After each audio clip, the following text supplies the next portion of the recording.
have some substance. If not, and there's a backlash and they are all pushed aside, then we will know that, of course, within the NDC, there's a greater sentiment to move in the other direction. And at this moment, I think we should just allow it to play out. And we should sit out there on the sidelines and watch. I don't think they are tearing themselves apart. We need the NDC. We need a strong opposition. I think what is happening is that they are working out the conflicts and the different factions. Of course, there are men of integrity who are there who want to stand. Mahama thinks he hasn't had his full time as president, and if I was him, I would be scared of going down as the only single-term president outside President Mills, who unfortunately was terminated by fate. Why should that be so? People the electorate didn't think that they want to vote for you again. They didn't vote for you. But it is always a reflection of your performance. It is not automatic that you get 2 terms. But that's true, Mr. Jackson. But what Mr. Jackson is saying it's a referendum on your performance, and whatever happens, he has to accept that the people of Ghana took a referendum of his performance and said, we don't like what you've done in 4 years, so go and sit aside. Couldn't it also be a referendum based on the deception and lies that Ghanaians were fed with by the the resulting point is that he was kicked out. He's a one-term. No, I agree. I'll flip it for you. Could it be that his own members of the party worked against him like you are proposing here? Exactly. So it's neither here nor there. The MPP did what he had to do. Your party members did what they felt they had to do to get him out. That is what you are telling us today. It has to do with the fact that when you said that if you go into an elections and then you lose the elections, it means that it's a clear referendum on your performance. It is not only not necessarily on performance, but when the people are also but that is also a factor. That is a factor. It is a factor. Yes, I agree, but I'm saying that it could have and it depends on the opinion you put on it, given the circumstances you are considering. And you can come to that conclusion. Yes, Mr. Jackson, carry on. But listen, until we go for an election within the NDC, all this is just smoke and mirrors. When there's an election and we see the kind of people who are elected and whether they come from the quote unquote the Mahama faction, or they come from the other faction that wants a renewal and a change, then we'll see. But don't let us put this is actually quite good, huh? Let the issues play out. I mean, it's expected after a defeat, like you said. You go through the phases, I mean, everything, and then eventually. If it was horrible, there's no way you can. But Honorable Murtala here did acknowledge that in his submissions. I mean, that you can't run away from the fact that what happened was unprecedented, and I mean, it rocked the party really hard, and definitely it will take some time for them to reorganize, which is why people are saying focus on reorganization, get the grassroots involved, and then carry on. But let him know that I come back to you. I just wanted to remind Abena something, which is in 2014. Okay, make your point. Let me make my point. In 2000, thank you very much. In 2014. You had a regional chairman leading their regional party executive and MPP supporters, calling on President, then candidate Nana Addo, to contest to lead the MPP at a time when we had tremendous problems and infighting within the MPP. And in fact, it was started by Eastern Region, led by the regional Honorable, just a minute. 2014. Honorable, let me come in. On President Nana Addo, asking him to lead. Hold on. Hold on. I'm coming. This fact has been acknowledged here. It's no doubt. Can I make this point? Just a minute, gentlemen. One after the other. Just a minute. I'll come to you. I thought you gave me the chance. I did. But I was also adding that indeed we are saying the same thing. I haven't even finished. No, what I'm saying is that this is not something that is new in our body politics. And it has been said here. Mr. Jackson said that. I'm saying that it is not new in our body politics. I'm saying that in 2014, It you did had happen. a regional That's party fine. executive That's with fine. the team party. Let me have Mr. Jackson who conclude. called on and then candidate Mr. Mutala, Nadu I at think his Nima you've made residence, your- urging him it's to fine. lead the party at a time when they were also equal problems. Thank you very much. Mr. Jackson, conclude. How different? Kamaldeen, I'll come to you very shortly. Just a minute. Mr. Jackson, conclude your statement. My issue is very simple. What is happening? There's nothing wrong. It's okay. It should play out. We should see how it goes. We're waiting to see the next election. Then we will know what truly the NDC party and the people who actually are the driving force behind this party, how they feel. And whether, and by the people they elect, we'll start to get an indication whether Mahama still has the support to go forward, or the other factions now can come Take forward. preeminence, yeah. I think we're giving this a bit, it's a storm in a teacup. It's a storm in a teacup. It'll play itself out.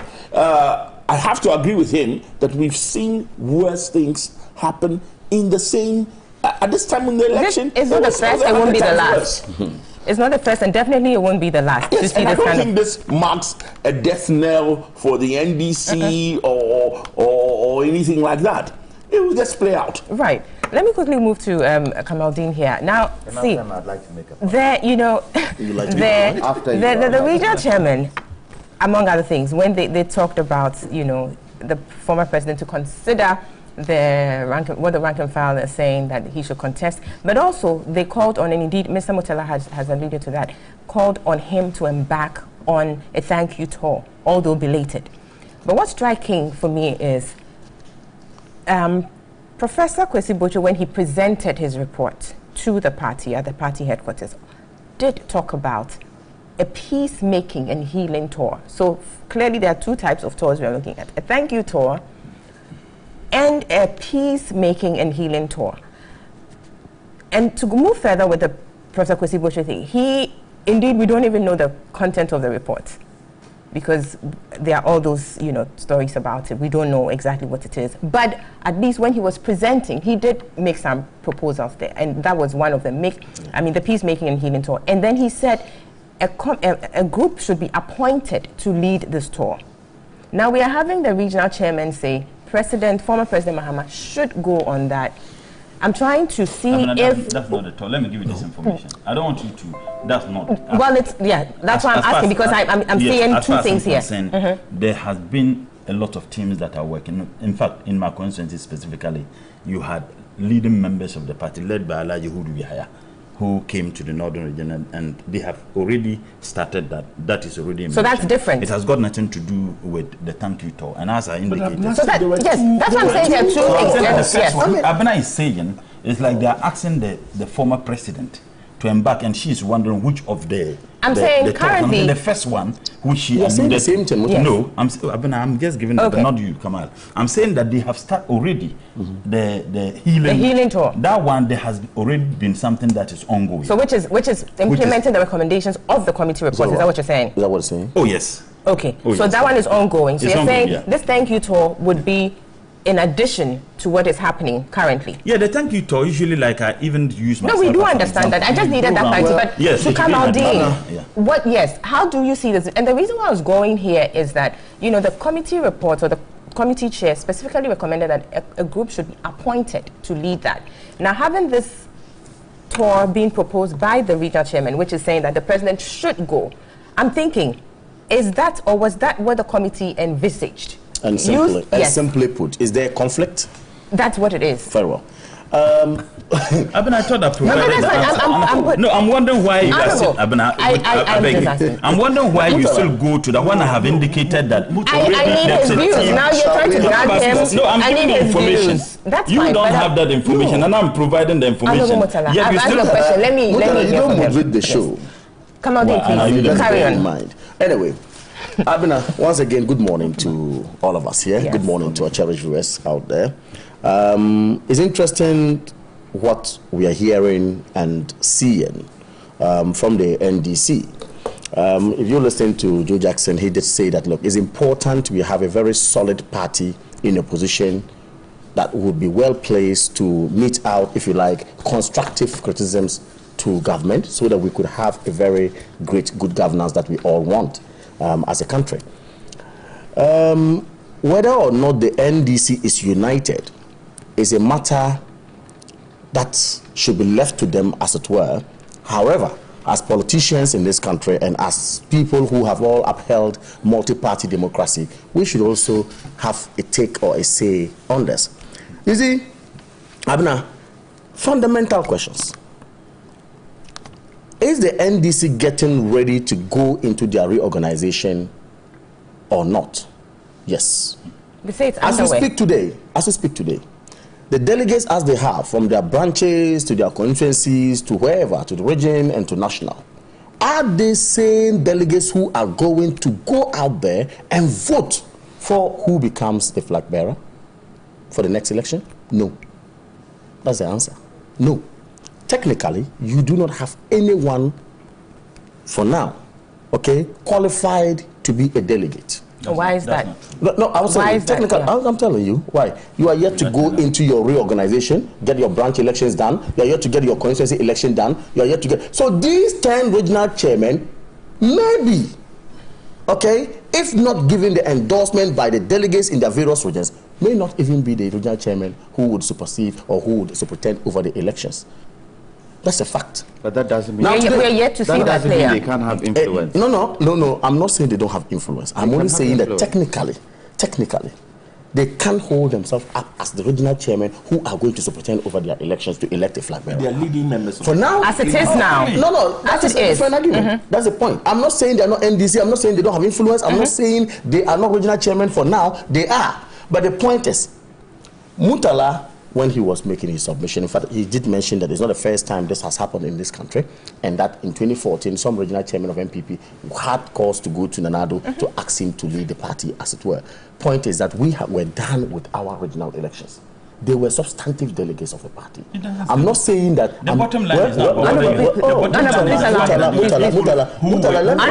Please allow him to land. The point I'm making here is that there's a clear difference from what happened the last time and now. Now I'm saying that, look, if you have Central Regional Chairman who is supposed to at least put up himself for an election, I don't know whether he's going to contest. The situation is uncertain. That's what you're saying. Very well. Then he goes to the former president to say, look, I want you to run for, the flag bearer's position of our party. Yes, as a party member, as a chairman of the party, he has the right to say that and all that. Okay. However, I'm saying that he is not even sure himself whether he's going to be the regional chairman of the Central Region or not. And that is important because if he's not the chairman at the time when it's needed for him to, is that what you're saying? Then that influence would not necessarily be. That influence will not necessarily be there. Now let's look at the party. Let's look at what is happening in the NDC now. You went into an election. You were dealt a very big blow that you were out of it. You've come home, concern yourself with reorganizing your party. All that you do or you want to do now is to say that, look, let's move on and tell one particular person who is a potential, as it were, candidate in our upcoming election to say that, look, we have endorsed you, move on, at the expense of the others who were there. My point here is that if you are seeking to unite a party, and of course you are key actors in making sure that the party is united, you don't take sides. But you just claim they don't have influence because they are not even... Nonetheless, Murtala, I'm telling you that I'm not taking away the fact that they are not officers of the party and they do not actually... they are not held in high esteem in the party. That's not what I'm saying. But I'm saying that if you are really seeking to unite a party, you do not take sides up in issue, okay, when you are seeking to bring it together. Now the point is, you mentioned, you spoke about peace and healing, tour, which were one of the recommendations that we were fortunate to get as a people from their, Kwesi Boatweh report. Okay, at least that one was out. We have regional chairmen who now go to a particular, potential candidate to say, you embark on a thank you tour. No, but that is not out of place to say that he should go because he went to the elections. and he came out not victorious. But nonetheless, there's that tradition that you go around. So it's not out of place, is it? I have no problem you going around. I have a problem you saying that you have a party that is disunited. How do you know? And you have said you are embarking on a unity talk, walk and all that. That tells us that clearly you are not united. You are saying it. You chose the word for yourself that this is a unity talk. If there's no problem, why then do you embark on a unity talk? Now let's move. Mutala. Now if you are saying that your party is not so much united, and that we should try as much as possible to close our ranks and get united. That's what you're saying. That's your position. Then the next moment you say, look, let's single out one person to go around, okay, and then embark on a thank you tour. Meanwhile, all of you agreed that let's set up a committee which will look into the happenings of our party, which factors actually caused our defeat. Let's agree to the recommendations of that committee and implement same. Then the committee says, go or embark on a peace. Haley Musa is just telling us that, look, in his constituency, that is going on. I'm not too sure we heard it anywhere. This is the first time I'm hearing it. Anyway, I'm not concerned about whether hearing it or not hearing it. Well, what business has the monkey got in the playground of dogs? The point is only Mutala who is telling us that there has been an implementation of a recommendation by the committee. It's the first time we're hearing this. But you see, it is their problem. It is the matter of the NDC and not my matter. The point is, if you go into an election and tell me that after the election you had a lame horse that you sat on, okay, it means that indeed the party is sick. And I didn't say that. I never said it. The very person you are calling on to embark on a thank you tour says that, look, the horse you gave me to ride was a lame horse. Okay, it means fundamentally you have a problem. So concern yourself with making sure that that particular horse is healthy. Then you then choose who rides on that horse into the next elections. That is all I would say now, for now, because it's an advice to the NDC. Like I said, I'm not going to concern myself so much with what happened in the NDC. We all know very well that the NDC, of course, is not united as we see it. Chairman will say one thing, the national chairman comes to say another thing. But which we all agreed around the table, Mr. Chairman, I said chairman will say one thing, and the national chairman will agreed around the table that it's nothing new. Come again? Which we all agree that it's nothing new. The seeming disunity in parties is not new. And indeed, for me, it's interesting that parties tend to show signs of cracks only when they go into opposition. But when in power, they seem so united. Mr. Jackson, you wanted to say something? Well, yes, I was going to say that I'm not sure I understand what Kamal is saying. I didn't also. Listen, come on. Yes. The MPP was in worse disarray. Yes. No. So it was. It was. However you look at it, with people being thrown out of the party on suspension, even today, let's be clear, even today, a regional chairman can come and say something. And we saw it happening in the Shanti region, where the Shanti regional chairman comes out to make a statement and that says, well, I will not allow this to happen. You see, we must allow for parties to have a discussion and to work out their conflicts themselves. And if the only rule for a decent party was that everybody told the same line, there'll be something wrong. It's not a communist party. It's a democratic party. And we must be able to speak with different voices, but united under the same vision. So what is playing out is fine. Right. Quickly, yes. Come on, you see, the reason why when we were asking the questions and wondered whether it was the suggestion or the recommendation that was given by Kwesi is what was the President Mahama was being called to implement. Look, as we sit here, Kamal or many people who are not involved may not know the kind of work extensively that is done on the ground. Because when you have a process to heal each other, and by the way, you don't necessarily need to be in shambles or in ramshackle state for which reason you would want to heal. Healing is something that certainly ought to be done. You may not necessarily even have problems, but when you suspect even that there are problems, you take steps to see how best you can nip those problems at the back. There have been a lot of work that have been done. Now, calling on President Mahama, and I stated clearly that perhaps they could have avoided some of these things. They never said that they were doing that as representatives of their various leaders of the parties within the regions. And that's why I made reference to the interactions your journalists had with the chairman. They said that we, as regional chairman, they went on their own. We went on their own. No it mandate. Is within their democratic right to do that. We had political parties in this country. It is particularly striking that every single person there was a regional chairman. No, yes, the regional chairman. So they decided. I'm saying that they came together and took that decision as regional chairman. I do know, even at the various regions, you have regional secretaries who have their groups and take certain positions about certain things that they think are not affecting them as regional secretaries, constituency secretaries. There have been a lot of platforms where you have constituency secretaries within a particular region, platforms, all the political parties have them. But what I'm simply saying is that, yes, we went into an elections, we lost an elections, there are concerns.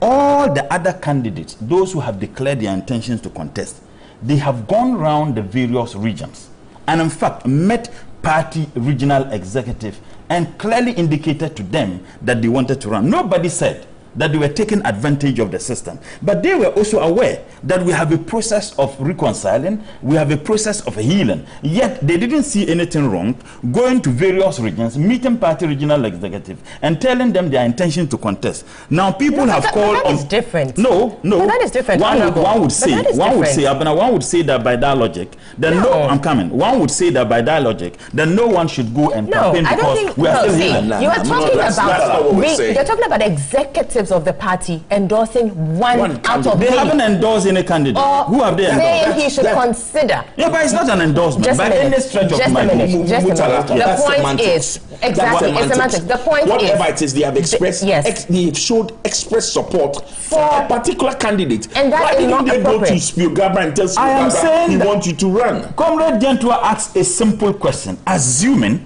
that the regional executive had done that with Dr. Spiogabra or Honorable Bagbin, what would have been the position? What that would have still, I mean, if they're sticking to principles, that would still be wrong because you're taking one contender out. Here. I'm saying that, look, I indicated the left with me, they could have avoided it. But I'm saying that there is nothing wrong with anybody exercising his or her democratic right. And thank God that the national organizer himself has indicated that this action has violated not a single provision of the NDC's constitution. Now, I can sit here, bastardize them because of what they did. But I can say that for the benefit of hindsight and for the fact that many people have misinterpreted their intentions, they could have avoided that. Exactly. But that is not to say that what they have done is something wrong. But by the way, political parties went into elections in this country without substantive national chairman and national secretary. Yet they won elections. Mr. Johnson to speak and then Kamala come to you briefly. The fact that you are in power does not mean you have a united party. What is playing out? It just doesn't appear as cracked if you're in power. Well, everything is together when you're in power. The point I'm trying to make is that the NDC is going through what they are going through because in power they went united. Yes. It's just, so there's an artificial appearance of that should unity. That should be wisdom to the MPP. No, they won't get and not feel that because they're in power, seemingly they are united. And the reverse is true as well, isn't it? That even if you seem in tatters, you could still garner support and win an election, which is what happened. Yes, if you're united. He's contesting their fight. But the seem very much disunited. So they should concentrate on keeping their party united, because as we sit here today, the party in power is not united. Now, the NDC should be very careful at this point not to kill themselves, because I just turned on to Ghana Web. One of the contenders, Stephen Atuguba, and I will quote, he says, according to him, he is shocked but not surprised by their conduct, but said he will still pursue his dream of leading the Umbrella family in 2020, indicating that the endorsement dealt him with a devastating blow. He said, what is really worrying my team and myself is that most of these same regional chairmen have come to endorse me behind closed doors. I'm finished. I'm finished. What's his name again? Stephen Atuguma. Okay. Have come to endorse me behind closed doors as their candidate, including some sitting MPs and former MPs and some DCEs. I will put their names out soon after consultation with my strategic team. Are you kidding me? Are they serious? Wow. He said to a Facebook post later. They should be very careful at this point not to self-destruct. Because the moment you try to self-destruct or you self-destruct, the people lose trust in you. We need a strong opposition. No two ways about it. A weak opposition must concern any political party and the people of Ghana. And so what happens in the NDC, what happens in the other opposition parties should be looked at and should be discussed, and the right things should be said. And this bantering, we did this, you didn't do this, you did this, we didn't do this, really and truly does not get us anywhere. Very well. We need to take a break, but it's interesting what you just read with this piece, because if you have any, if you have regional chairman coming to endorse you, you should be suspicious. But we'll take a break. When we come back, we will wrap up on this and move on to what's happening with the Lands and Natural Resources Ministry. We'll see you shortly.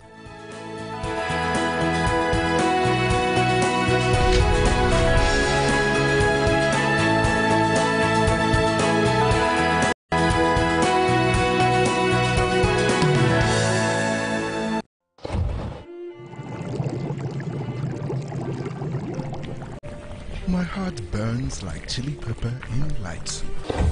First time I saw you, I had high blood pressure, like a heavily salted meat. When I hear your voice, my chest begins to boil, like rice in an African pot. Your body fragrance, it's like chicken light on a Sunday morning. When you hug me, my heart bakes like banana bread. Before I go to work, it melts like cheese on spaghetti in the evening. You are complete and all round like a bunebun. Say It With Food shows every Saturday, 6 p.m. right here on TV3. Brought to you by Indomie. Taste great. Royal Feast Rice. This week on Edgy Saturday. On the high seas, in no man's land, nothing will ever prepare you enough for the dangers that await you. Everything okay? I don't like the look of that. They're coming in fast. This is Maersk, Alabama. We have 2 skiffs approaching with armed intruders. potential piracy situation. Chances are it's just fishermen. They're not here to fish. Get caught up in all the action in Captain Phillips as Tom Hanks puts himself in line to save his crew and vessel from the pirates that rule the waters. Listen up, if they find you. Remember, you know the ship, they don't. If you're gonna shoot somebody, shoot me! Relax. Everything gonna be okay. Look at me. Sure. Look at me. Sure. I'm the captain now. Captain Phillips, this edgy Saturday on TV3 at 8 p.m. TV3 at 20, reshaping news and creating stars in Ghana.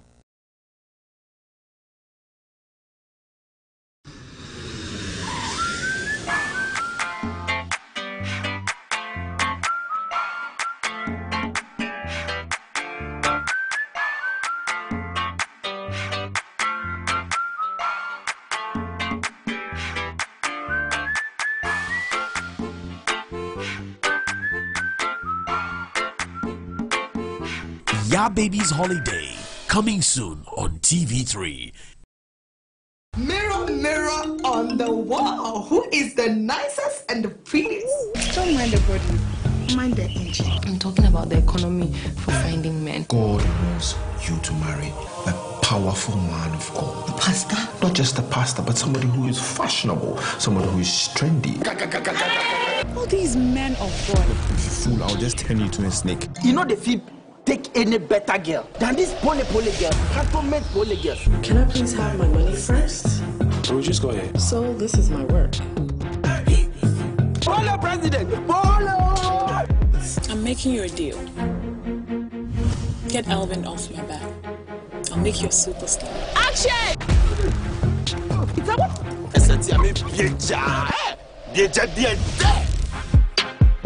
Heels and Sneakers shows every Saturday at 6:30 p.m. only on TV3.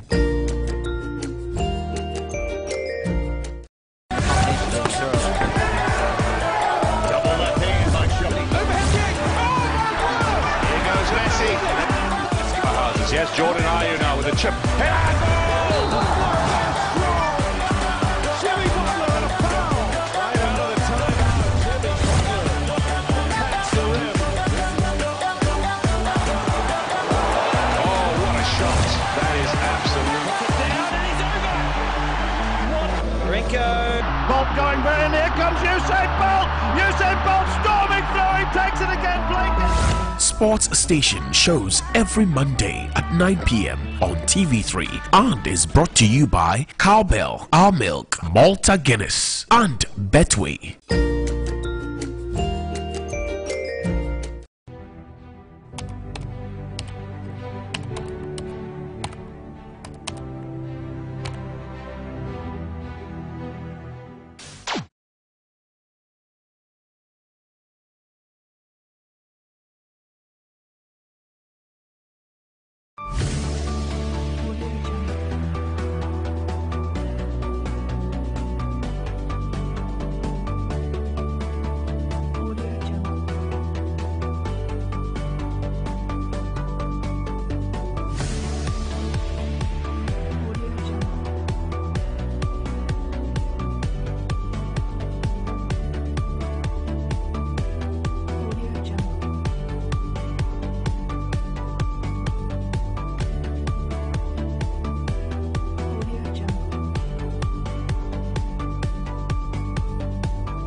TV3 at 20, reshaping news and creating stars.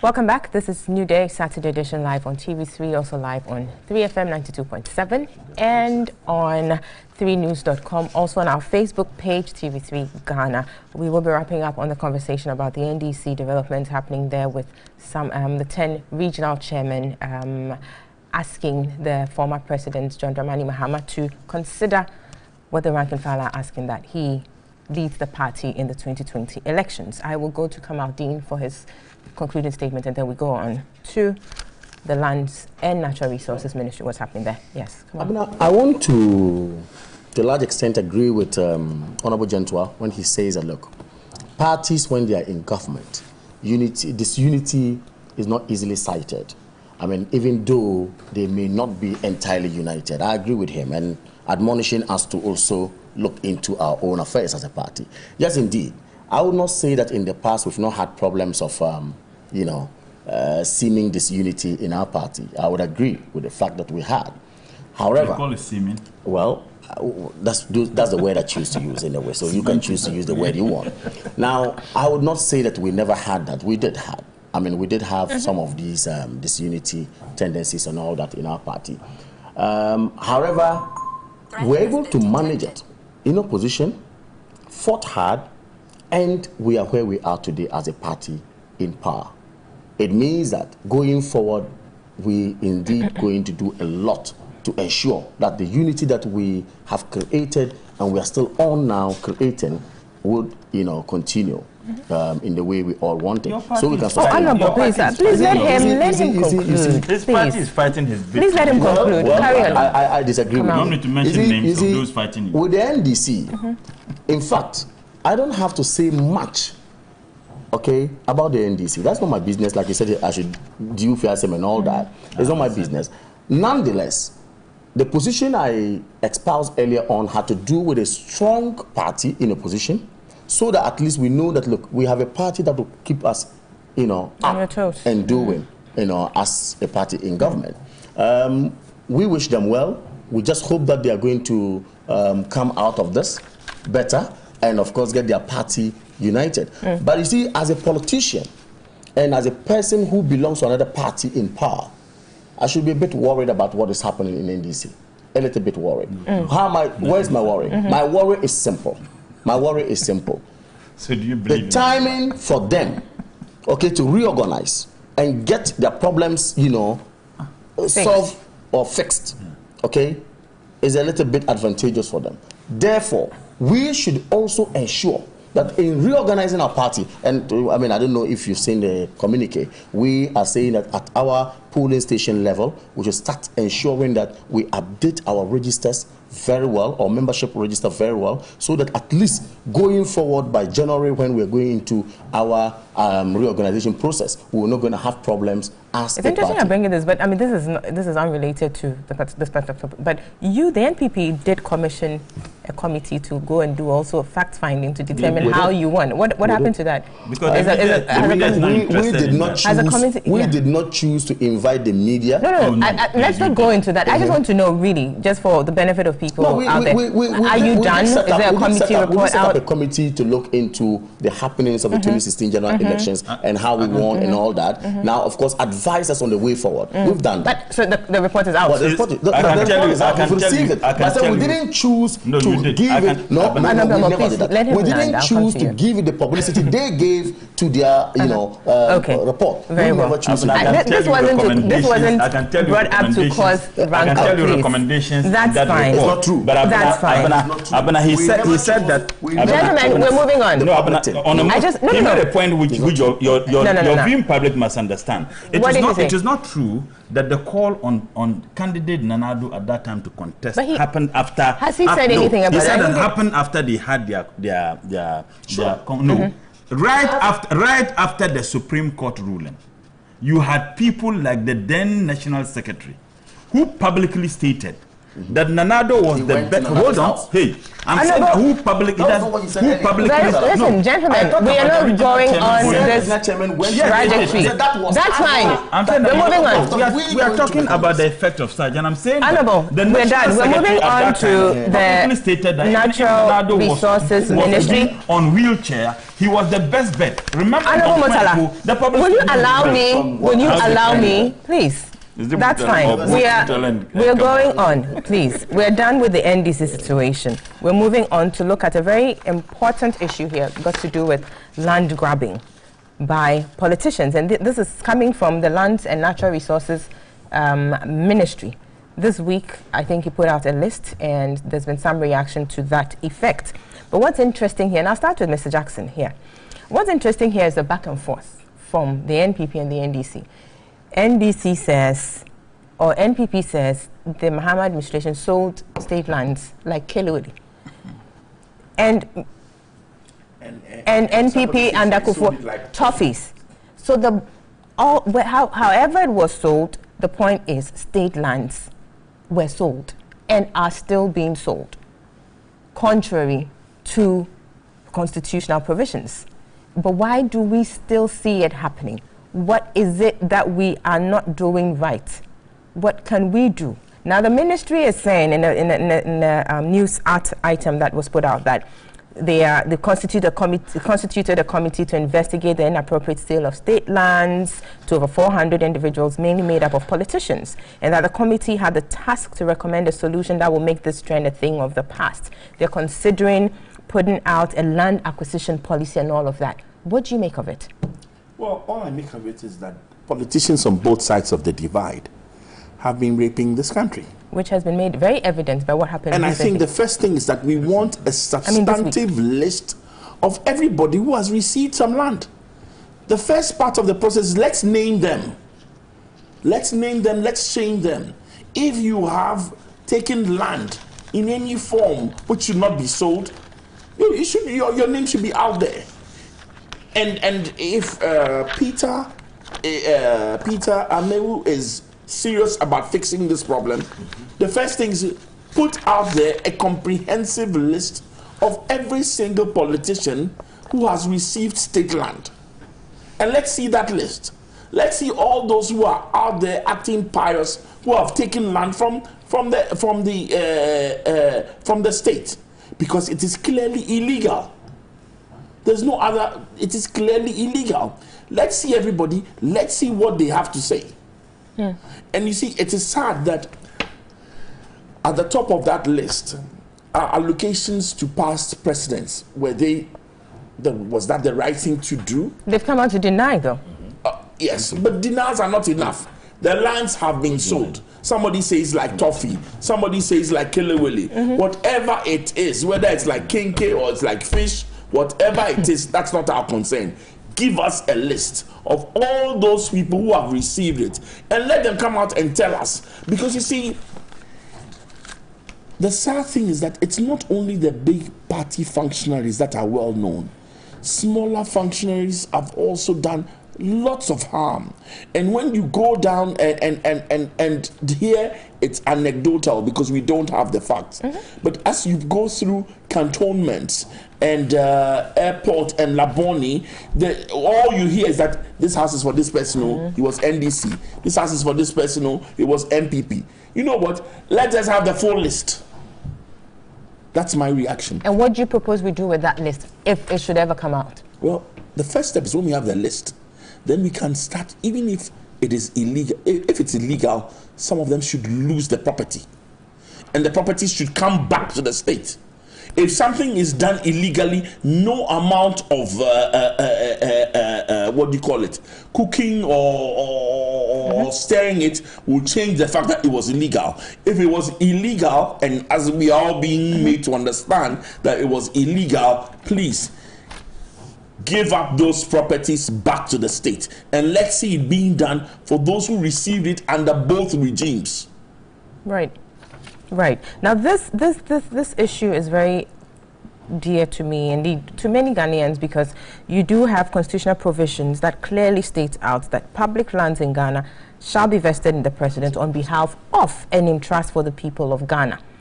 Clearly, this is, public officials are put in a fiduciary position now to take care of national assets. And then these are shared amongst politicians, cronies, families. At the end of the day, it's seen under both sides or both regimes, NDC, NPP. There's this back and forth going on. It beats my... You know what confuses me? We have a former minister come out and say that, there was a ban.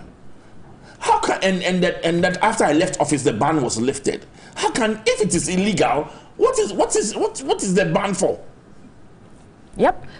Let me go to Kamaldeen here. Maybe you can help us with this. The minister, Mr. Peter Amewu, is saying that there's a land acquisition policy is being put in place to check the practice. Now, I don't understand that. The question is, it's being put in place to check the practice to do what? To legitimize the illegality or to prevent it from happening, or what? Because clearly, I don't think, aside the constitutional provisions, we need any law, if you ask me. It's illegal. So what is that land acquisition policy going to do? Abna, I'm not a lawyer, but reading Article 257, which you spoke about, concerning government lands, clearly it tells you that it belongs to the state, or those lands belong to the state, is it?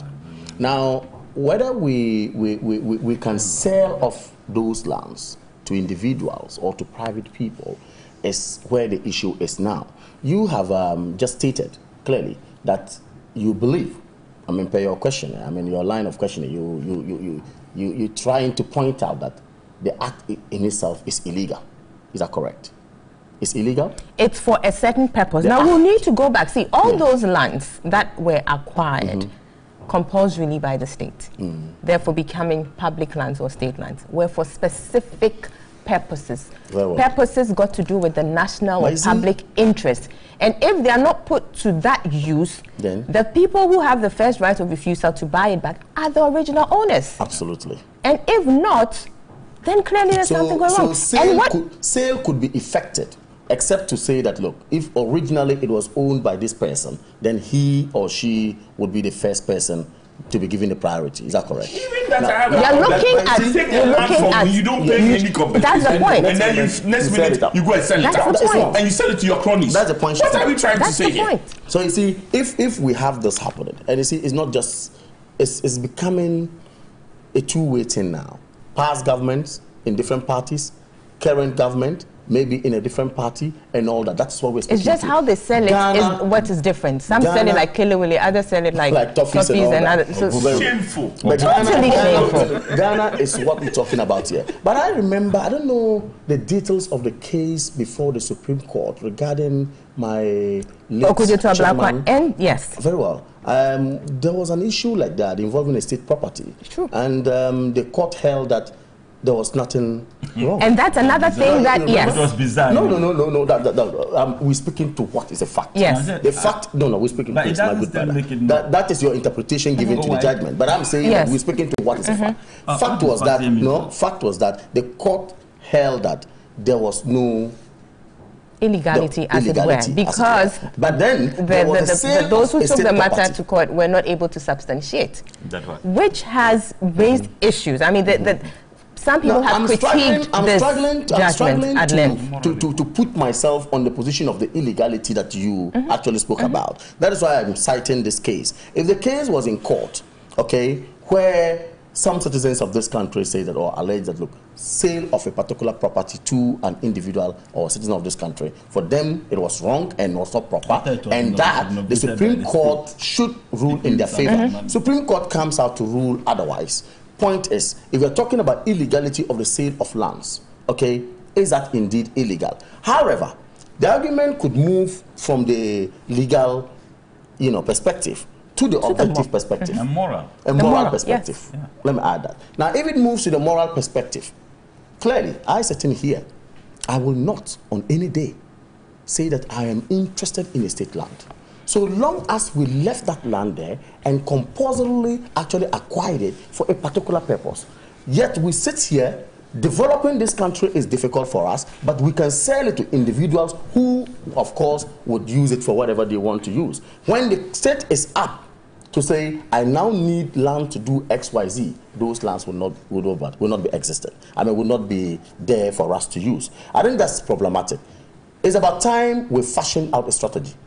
Or it's about time we agreed that not a single government individual, not a single person in government should be allowed to purchase such lands or should be sold, those lands and all that. I'm happy the President of the Republic, Nana Addo Dankwa Akufo-Addo, did say that, look, henceforth, state vehicles would not be sold to people who, of course, hitherto you know why I take these things, with a pinch of salt all the time. Why? Because it's the narrative that has been going on and on, and at the end of the day, like we're just talking about, Mr. Jackson here mentioned that this week it came out that apparently there was a ban on the sale of land, but obviously they went through. Nothing happened. It's about being moral about it. It's about being objective about it. It's about holding Ghana in high esteem and saying that, look, this is Ghana. We have acquired these lands to do X, Y, Z. We are not developed yet. We are still developing. We still need to come out with developmental projects, and we still will need lands for them. I am aware that sometimes government even struggles to get land to put up schools, but yet we sell government lands to individuals. I'm against it. And I believe that any right-thinking Ghanaian would be against it. Whether it happened yesterday or it's happening today or it's going to happen tomorrow, we should actually be concerned about the fact that Mother Ghana needs those lands to develop. Now, if, of course, you see, by what causes it sometimes, Abena, has to do with land sterilization too. Okay, you take up the land, say maybe in 1960, government acquired this land to say that we're going to do X, Y, Z. The land has been idling, lying down for long. Nobody seems to care about implementing implementing the project that actually was because they are interested in grabbing the land than realizing the objective for which we looked at land centralization as a government. If we want to come up with policies, say that, look, if government has acquired this land for this particular purpose, then we should have a national development plan that will tell us clearly that X, Y, Z will be done from year 1 to year 2. No, but they are all part of the acquisition process. Yeah. We don't need to reinvent the wheel with another policy. It's just duty bearers getting it right, that this is what we intend to do. We want to move forward quickly. I'll need to move to sold by allocation. So it is a black box. If truly the government wanted money or needed to give up that land, sell it by auction. Let us all know what land is sold. Let me go to Mr. Jantua. Mr. Jantua, most of these state lands were acquired way back and mostly under yours truly, Osadifo Dr. Kwame Nkrumah. So I know you have a lot to say about this one here. So the floor is yours. Let's hear you. What to do? Abner, what is all this big English for? I'm telling you. And all these words for? What is that for? Yes. Do we vote politicians into power to serve? Is that what we do? Is that what we are supposed to do? And what right does a politician have? Comes into power, sees government lands, and decides to sell it to themselves. It's happened in all governments. It's happened in all governments, including my government and Osajifo. It's happened. It is something that is a cancer. It's a cancer. So, if we want to sell lands, today, we are saying in the oil industry that before the minister decides to give a company a block or field, it should go to tender. Why don't we tender it? We don't have any more use for this land. First point of refusal are the owners of the land. If they then decide that, no, we don't want the land, then you do what you have to do. Are we doing that? My brother here is talking, trying to defend left, right, center because his party is in power. Oh, no. But they have been... He didn't defend, really. Well, okay. No. I never. Okay, you didn't defend it. No. But it makes it sound as if because your party is in power, you hold back of your condemnation. You hold back of the condemnation of what is going on. And you would have been shouting. You can make your point really without trying to say Kamaldeen is being reluctant to. No, but I'm here to serve a role, to serve a purpose, so I need to do that. You see, when you do things and you are pointed out that you are wrong, you apologize. I apologize. Okay, that's nice. Yeah. Perhaps the way I put it wasn't right, so I apologize. One of the major things that we need to institute and make sure it works is the declaration of assets. As we sit here today, does anybody know the assets of our people in power today? Is it not in an envelope stacked in some safe? Do Ghanaians know? I don't think we do. I don't think we do. So before you come into power, before the president, and I remember when the president was swearing in new appointees, he indicated, declare your assets. But that declaring of assets should not be put under a bushel, should not be put under a carpet, should not be put under a table. Make it open. Public disclosure. Yes, public disclosure. Because we the people put you there. We the people have a right to know. And if you feel you have certain properties that if it comes out would put you in a bad light, then don't take the position. You cannot have your cake and eat it at the same time. It's not possible to do that. But I think the onus is on the president. The onus is on those who are supposed to make sure that these things are declared. Service to the people is important. Strong institutions are important. I don't think that state lands should be vested in the presidency. During President Kufuor's time, the castle was where these things were being sold out of. We have institutions, don't we, who are supposed to take care of these lands. Right now, our land tenure system is in disarray. We have to do something about it. Look, I don't want to play party politics here. I'm not interested in the party politics. It's a fact that these things happen under both. Yes, so. but I've already said these things started way before, even in my own Osagyefo government. I've already stated that. But for me, Ghana comes first. And if Ghana comes first, those institutions that are supposed to make sure that these things are done right should be giving the necessary resources. And that is what is running through our institutions today. Sorry to come in here, but what I'm bringing up here is going to complement what you're saying. You know the Presidential Transition Act of 2012? Yes. Establishes the Presidential Estates Unit. Yes. And I've been wondering what this Estates Unit is to do. Because for the benefit of this argument or this discussion, let me read Presidential Estates Unit as captured under Section 8 of the Presidential Transition Act. It says, there's established by this Act a Presidential Estates Unit, the functions of which are A, to keep an inventory of the assets and properties of the government, which are assets and properties not vested in the Lands Commission established under Article 258 of the Constitution. B, to ensure that the assets and properties of the government are maintained in good condition and tenantable repair, and to ensure that where relevant, the assets and properties of the government are transferred in good condition and tenantable repair. It goes on and on. So clearly, Mr. Janto, you're talking about institutions well-resourced to do their jobs. Now, this is an act that has been enforced not, for that longer period. But we do know that the Administrator General, who comes under this act and who is the head of the Presidential Estates Unit, has had cause to complain in the past. Yes. That he wasn't resourced to do the job. Yes. Jeopardizing the whole transitional process. Yes. When this act was supposed to steer affairs to make it less rancorous than previous transition periods. So clearly, what are we about? The law is there, but we seem not to be, doing things that would ensure that it would be enforced. Abna, the other thing that we should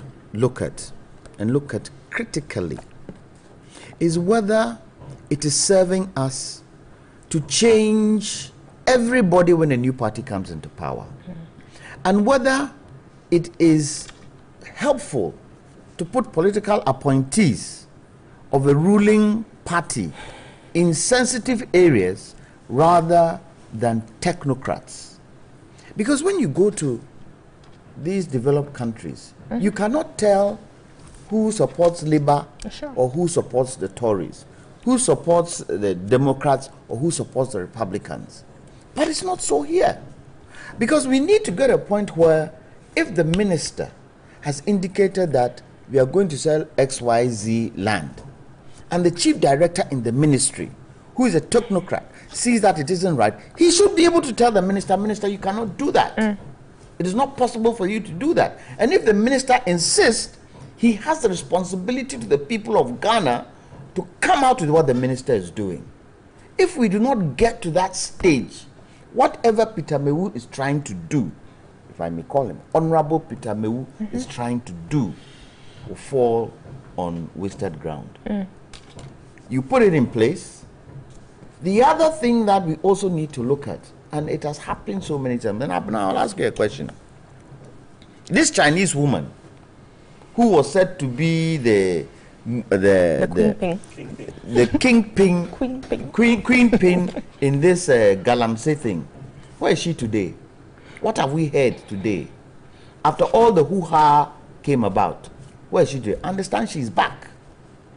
And I understand Galamsey too is back. Why? I don't have the evidence, is what I've heard.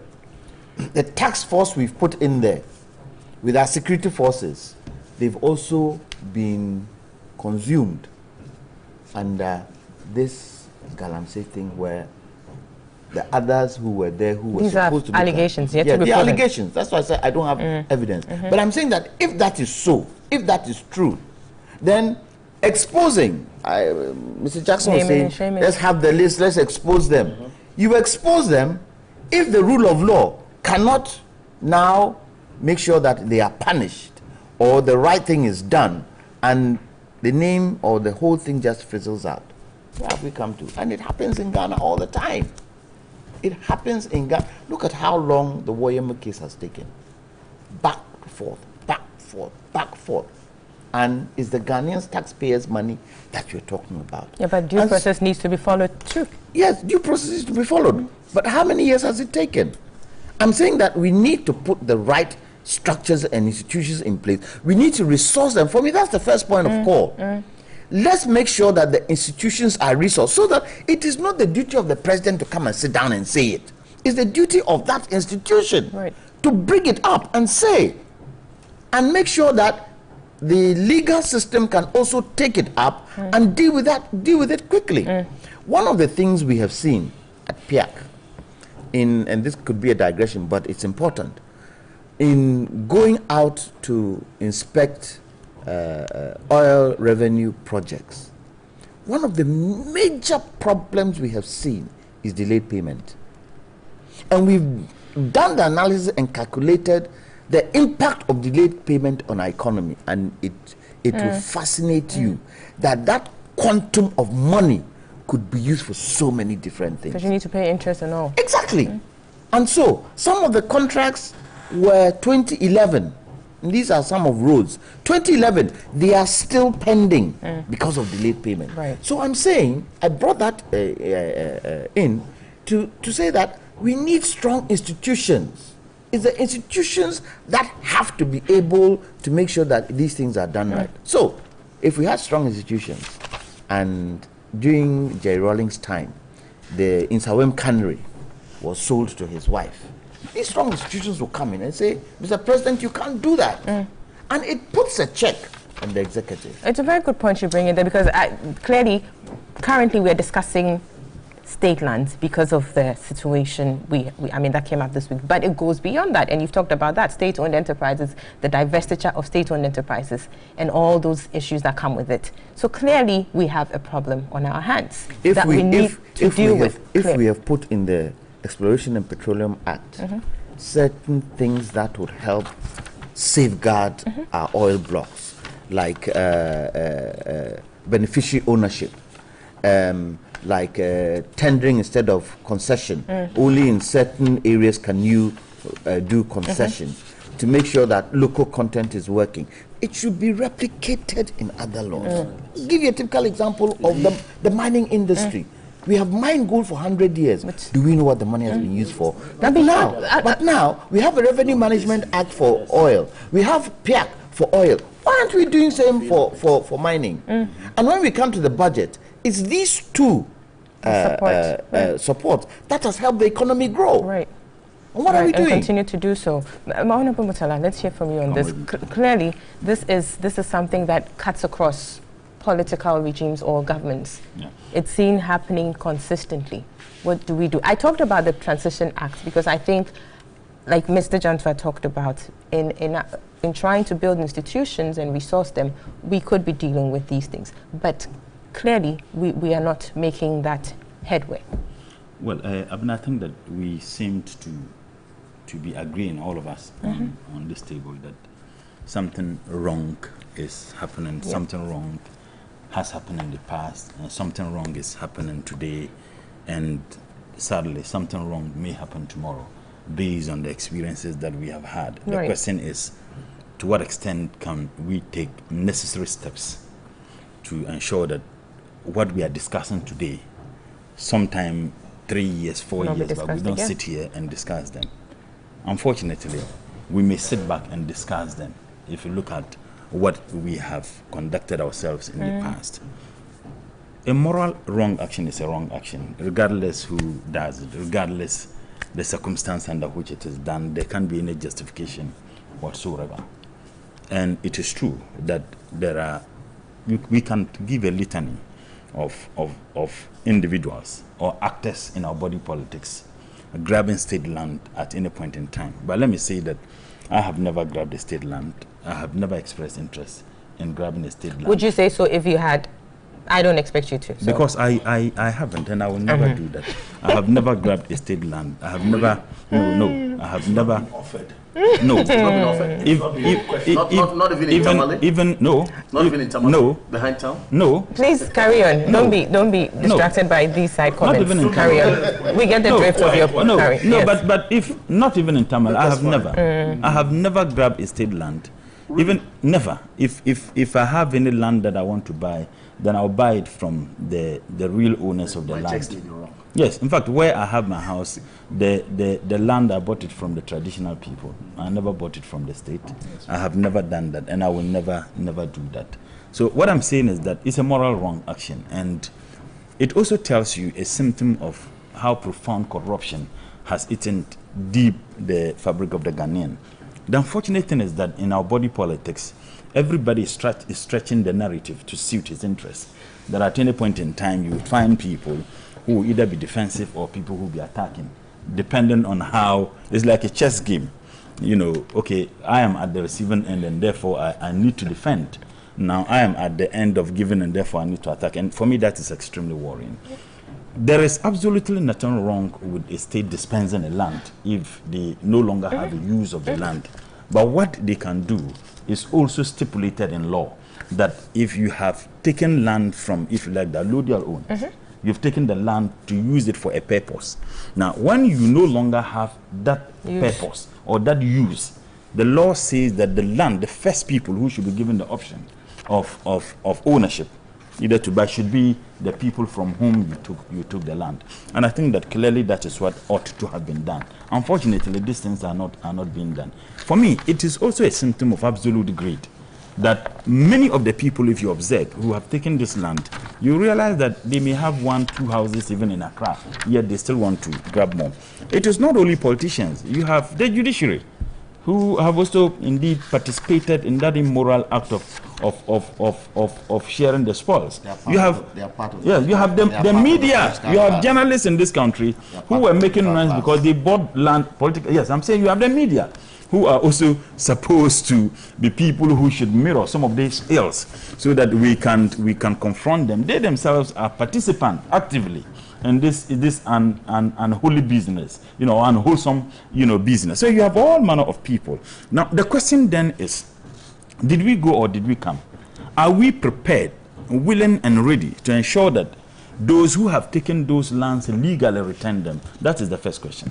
Now, it is not just about rhetorics. It is not just about saying that, okay, the government has taken a decision now, we are no longer going to do that. And I was happy when we made a reference to the statement that was made by Honorable News of the Senate that there was a ban and subsequently people did this. As a matter of fact, the traditional people themselves must be staying active. And I believe most often when these decisions are taken, you find them having hands. I'll give a classical example.